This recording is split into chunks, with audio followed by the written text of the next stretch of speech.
When we talk about productivity as a lifestyle, it's not just about doing more. It's about being more. It's about cultivating a mindset where productivity is seamlessly integrated into our daily routines, our decisions, and our interactions. It's about weaving the principles of productivity into the very fabric of our lives, making them as natural and habitual as our morning cup of coffee. Welcome to the Personal Mastery and Growth Podcast, where we explore the keys to unlocking your full potential and living your best life. I'm your host, Jose Johnson. Whether you're looking to make a breakthrough, overcome a challenge, or simply live with greater clarity, joy, and purpose, you'll find the tools and inspirations you need right here. So let's start your journey towards personal mastery and growth right now. Welcome back to the Personal Mastery and Growth Podcast, your go-to resource for practical tips, insightful research, and inspiring stories to help you unlock your full potential. I'm your host, Jose Johnson, and I am an expert in the fields of mindfulness, mindset, and peak performance, and I am so excited to have you here with me today. And today we're embarking on a journey to maximize our productivity in the new year. We'll explore why productivity often seems like a mythical beast, hard to catch and even harder to tame, and how we can harness its power for personal and professional growth. So let's roll up our sleeves and dive right in. Let's start by debunking some myths. First off, productivity isn't about doing more things. It's about doing the right things at the right time. It's not a sprint, it's a marathon, a consistent, steady effort towards efficiency. Now, let's look at another common myth. Today's work culture often equates longer hours with more productivity and success. But is that really the case? Let's turn to some eye-opening research from Stanford University. Economics professor John Pensavel found something very surprising. When we work more than 50 hours a week, our hourly productivity takes a nosedive. Past 55 hours, it drops so sharply that any additional hours become, in essence, pointless. And for those who logged up to 70 hours a week, well, they're achieving the same amount as those who stopped at 55. Alex Sujong Kim Pang, a Stanford scholar and author of Rest, Why You Get More Done When You Work Less, puts it like this. Busyness is not a means to accomplishment, but an obstacle to it. Now, in his book, Pang challenges the common belief that we have to do more to be more. We tend to get caught up in the trap of defining ourselves by our work dedication and willingness to go the extra mile. But this mindset makes us believe that doing less and fostering peace of mind are barriers to success. But as Pang argues, the opposite is actually true. So what does this mean for us? It's about rethinking our approach to work and productivity. It's not about filling every minute with tasks. It's about prioritizing, focusing on what's truly important, and understanding that sometimes the best way to be more productive is to actually do less. Now, let's bust another popular myth, multitasking. It sounds efficient, right? Wrong. Imagine you're at a family gathering trying to cook dinner, help the kids with homework, and catch up on work emails all at the same time. Sure, you're doing it all, but are you giving each task the attention it deserves? Probably not. Cognitive psychology tells us that our mental bandwidth is like a spotlight. It can only shine brightly on one performance at a time. When we try to split the spotlight, like in multitasking, each task gets only a dim light. Stanford University studies underline this by showing that multitasking can reduce your productivity by as much as 40%. Neuroscience shows that we're not really multitasking, we're switch tasking, rapidly shifting our focus from one thing to another. And each shift comes with a cost, a loss in focus, quality, and efficiency. Now, true multitasking is only possible if two conditions are met. First, at least one of the tasks is so well learned that it's automatic, meaning that no focus or thought is necessary to engage in a task, like walking or eating. And second, the task involved two different types of brain processing. So, what's the alternative? Embrace monotasking. It's like focusing the spotlight on one performance, giving it your all. This approach allows for deeper focus and greater efficiency. It's not about the quantity of tasks completed, but the quality of your focus. Monotasking allows your brain to dive deeper and work more efficiently. But here's the kicker. Our brain is like a mischievous little monkey, often jumping from one thing to another. The key to productivity is training this monkey to focus on the task at hand.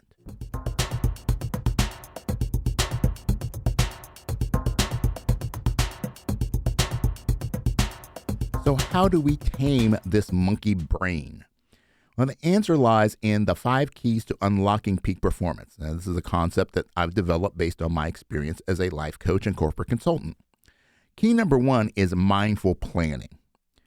Dale Carnegie said, an hour of planning can save you 10 hours of doing. And according to the Harvard Business Review, even spending 10 minutes planning your day can save you hours of wasted time and effort. Now, this isn't just about scribbling tasks in a planner or setting reminders on your phone. It's about crafting your day with intention and awareness. Mindful planning starts with pausing and reflecting on what really matters. It's about asking, what are my priorities today? What deserves my focus? This isn't just about efficiency. It's about effectiveness. It's aligning your daily actions with your bigger goals and values. So, how do we do this? First, start your day with a clear mind, maybe a short meditation or a mindfulness exercise. Then take those crucial 10 minutes or hour to plan your day. List out your task, sure, but also consider the why behind each one. Align them with your long-term goals and your core values. Remember, it's not about filling every minute with tasks. It's about choosing what gets your time and attention. And here's a bonus tip. Categorize your tasks. What's urgent? What's important? And what's not really either. This way, you're not just reacting to what's loudest, you're responding to what's truly significant. By practicing mindful planning, you're setting the stage for a day that's not just productive, but also meaningful and aligned with your personal and professional aspirations. It's like being the conductor of your own life symphony. You decide what pieces get played and when. Moving on to our second key to unlocking peak performance. Let's talk about something that just might change the way you plan your day. It's all about understanding and working with your body's natural rhythms. In the 1960s, sleep researcher Nathaniel Kleitman made a groundbreaking discovery. Kleitman found what he called the basic rest activity cycle. It's a 90-minute rhythm that our bodies go through during sleep, cycling from light to deep sleep and back. But here's the kicker. This rhythm doesn't just stop when we wake up. During the day, our bodies operate on the same 90-minute cycle, called a ultradian rhythm. We move from high to low alertness every hour and a half. Now just think about this. How often do you feel that afternoon slump or lose focus mid-task? Our body sends us signals, fidgeting, hunger, drowsiness, a drop in focus. But what do we tend to do? We usually ignore these natural cues. Instead, we reach for a cup of coffee or a sugary snack. We're essentially overriding our body's natural energy cycles with caffeine and stress hormones like adrenaline, noradrenaline, and cortisol.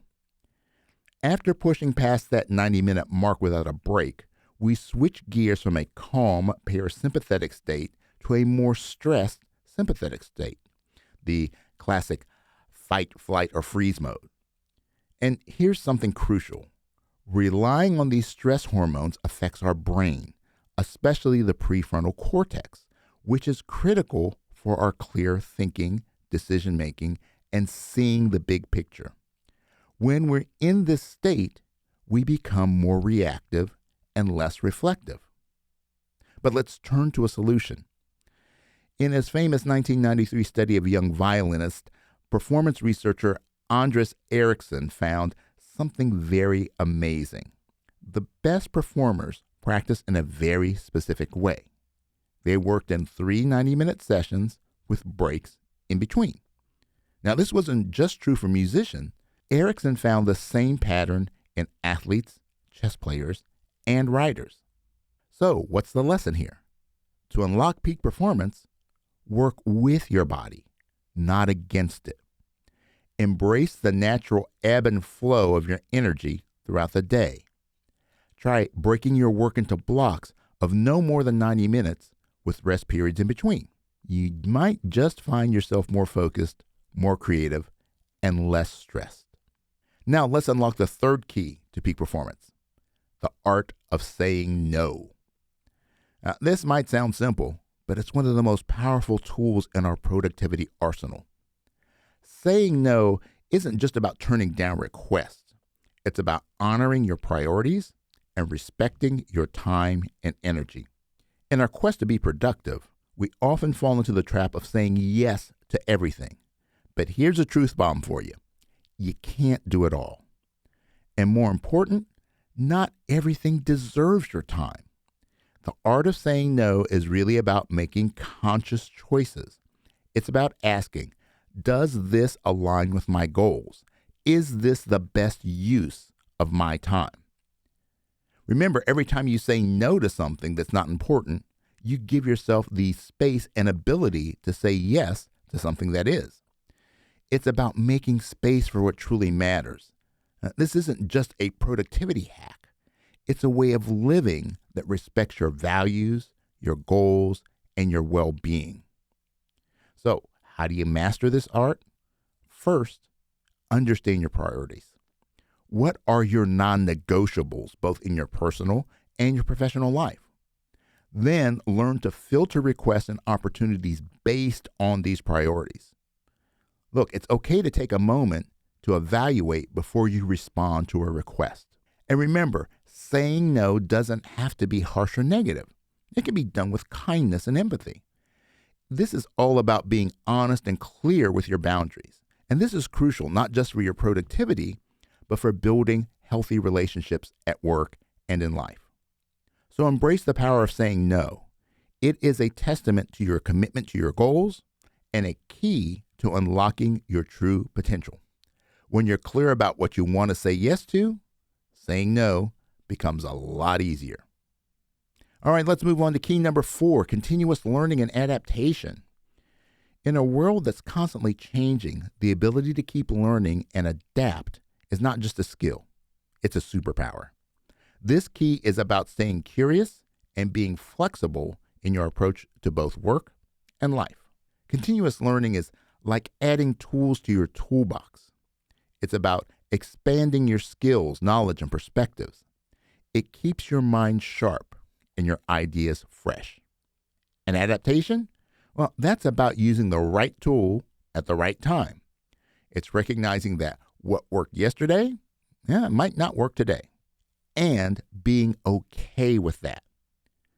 The greatest minds and most successful individuals share this trait, a commitment to lifelong learning and an ability to pivot when needed. It's about embracing the Taoist philosophy of flowing with change, of being like water, adaptable, resilient, and powerful. So how can you incorporate continuous learning and adaptation into your daily routine? Well, start with setting aside time for learning, whether it's reading, taking a course, exploring a new hobby, or just listening to a podcast like this. Keep your brain engaged and hungry for knowledge. And when it comes to adaptation, practice flexibility in your thinking and actions. When faced with a challenge, ask yourself, is there a better way to do this? Be open to new methods, ideas, and viewpoints. Remember, the most adaptable species are the ones that survive and thrive. By committing to continuous learning and staying adaptable, you're not just staying relevant, you're staying ahead of the game. You're cultivating a mindset that's ready for anything, and that, my friend, is a key ingredient in the recipe for peak performance. Now, here we are at the 5th and final key to unlocking peak performance: reflective practice and review. Now, just think about it like a sports team reviewing game film after a match. It's not just about celebrating the touchdowns or the goals. It's about understanding the plays, the strategies, and the execution, both the good and the areas for improvement. And just like a coach analyzes game footage to identify strengths and weaknesses, we can apply the same principle to our lives. Reflective practice is about taking a step back, reviewing our game footage, our day-to-day actions and decisions, and learning from them. Top athletes and teams spend hours reviewing their performance. They dissect every play, understanding what contributed to their success and what led to their setbacks. This practice is crucial in refining skills, tweaking strategies, and preparing for future challenges. So, how can you incorporate this into your routine? Now, at the end of the day or your week, take some time to reflect on your actions, much like a coach would review the game film.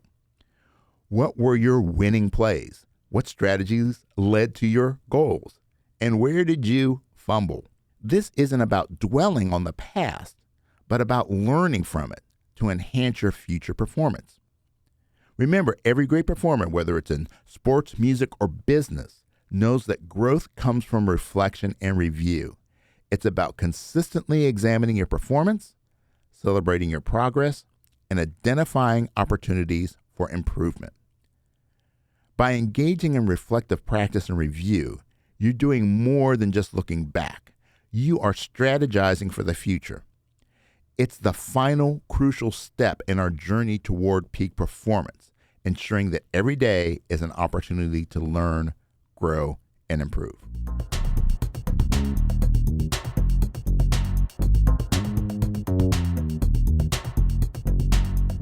All right, now let's get practical. Here are 4 tools and exercises to boost your daily productivity. The first is the 2-minute rule. Now, this is an easy one to apply. If a task takes less than 2 minutes to do it now.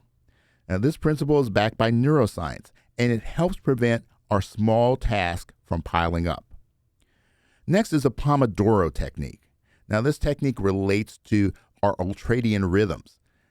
This technique is all about managing your energy. Simply work for 25 minutes and then take a 5-minute break. Using this technique helps in maintaining our focus and preventing burnout. And speaking of taking breaks, that comes to our next point, mindfulness breaks. Incorporate short mindfulness exercises throughout your day to keep your mind sharp and clear. Just a quick breathing exercise or a moment of gratitude can work wonders. And if you need some creative approaches to mindfulness, be sure to check out my book, Mindfulness Secrets, 90 Ways in 90 Days. Now here's my absolute favorite technique. It is a powerful concept from Gary Keller's book, The One Thing. Keller suggests that the key to productivity is found in focusing on the activity with the highest impact. It's about asking ourselves this question: what's the one thing I can do such that by doing it, everything else will be easier or unnecessary? Now, this mindset shifts our focus from being busy to being productive. In a world that often glorifies the busy badge, it's a revolutionary concept to focus on just one high-impact activity at a time. This approach aligns beautifully with our discussion on monotasking. When you channel your efforts into your one thing, you're not just working smarter, you're also creating space for innovation, creativity, and well-being. And do you remember our discussion on mindful planning in Key 1? Well, this is where it all comes together, identifying your one thing during your planning session. Make it a priority and structure your day around it. You will be amazed at how this single focus can transform your productivity and your clarity. And here's the kicker. Your one thing may not be the biggest task on your list. Sometimes it's the small stuff that we tend to overlook that can actually set us up for the bigger wins. It's like a line of dominoes. It only takes one small action to create a huge chain reaction. So embrace these tools and remember Keller's wisdom. In the pursuit of productivity, less can indeed be more when it's the right less. Focus on what matters most and watch as the rest falls into place.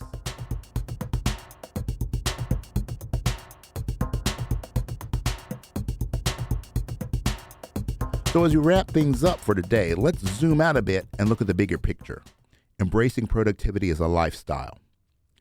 When we talk about productivity as a lifestyle, it's not just about doing more. It's about being more. It's about cultivating a mindset where productivity is seamlessly integrated into our daily routines, our decisions, and our interactions. It's about weaving the principles of productivity into the very fabric of our lives, making them as natural and habitual as our morning cup of coffee. So, how do we embody this lifestyle? Well, start by applying the 5 keys in your daily life. Make mindful planning a habit, not an afterthought. Listen to your body's rhythms and respect your energy cycles. Learn to say no to distractions and yes to focused efforts. Keep your mind sharp with continuous learning and stay adaptable. And don't forget to reflect regularly, like a coach reviewing those game tapes. By embracing productivity as a lifestyle, we're not just crossing tasks off a list. You're crafting a life that's rich, fulfilling, and aligned with your deepest values. It's about thriving, not just surviving. And there you have it. We've explored the landscape of productivity from the micro strategies to the macro mindset. Remember, productivity is a journey, not a destination. It's an art and a science. And above all, it's a way of being. And that, my friend, is how we embrace productivity as a lifestyle. It's not just about doing more. It's about being more engaged, more balanced, and more fulfilled. So let's make productivity our ally in the new year. And always remember, it is what it is, but becomes what you make it. So make it great. Thanks for tuning in. Before we wrap up, I just want to remind you that the information shared in this podcast is for educational and informational purposes only. It is not intended as a substitute for professional advice or treatment. While the content of this podcast is based on research and personal experience, everyone's situation is unique, and the advice given may not be applicable to all.